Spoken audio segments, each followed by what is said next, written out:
ATM বুথের মাধ্যমে ব্যাংকে টাকা জমা। আসসালামু আলাইকুম বন্ধুরা, আমি আজ আপনাদেরকে দেখাতে চলেছি ডাচ বাংলা ব্যাংকে কিভাবে কার্ডের মাধ্যমে আপনার ব্যাংক অ্যাকাউন্টে টাকা জমা করবেন। সামনের এই স্ক্রিনে আপনি আপনার প্রয়োজনীয় অপশানগুলি দেখতে পারবেন এবং এই বাটনগুলো চেপে আপনারা অপশান সিলেক্ট করতে পারবেন।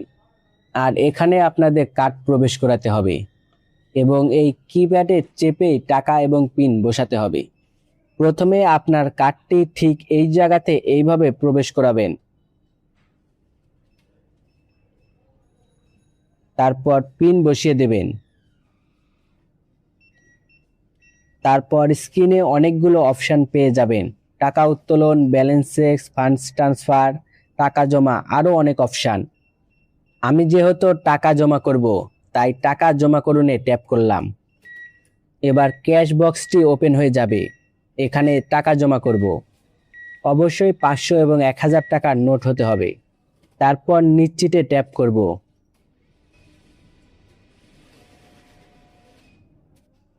এবার কত টাকা জমা দিয়েছি তা স্ক্রিনে শো করবে।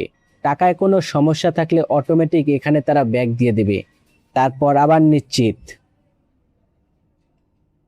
আরেকটি কথা, ভিডিওটি যদি ভালো লাগে তাহলে অবশ্যই লাইক, কমেন্ট, শেয়ার করবেন এবং চ্যানেলে প্রথম হলে অবশ্যই চ্যানেলটাকে সাবস্ক্রাইব করে দিবেন, কারণ আমার চ্যানেলের প্রতিটা ভিডিও আপনাদের কোনো না কোনো কাজে অবশ্যই লাগবে।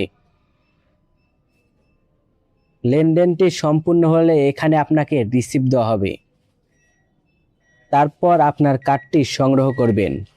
পরবর্তীতে কি বিষয়ে ভিডিও চান তা অবশ্যই কমেন্টে জানিয়ে যাবেন।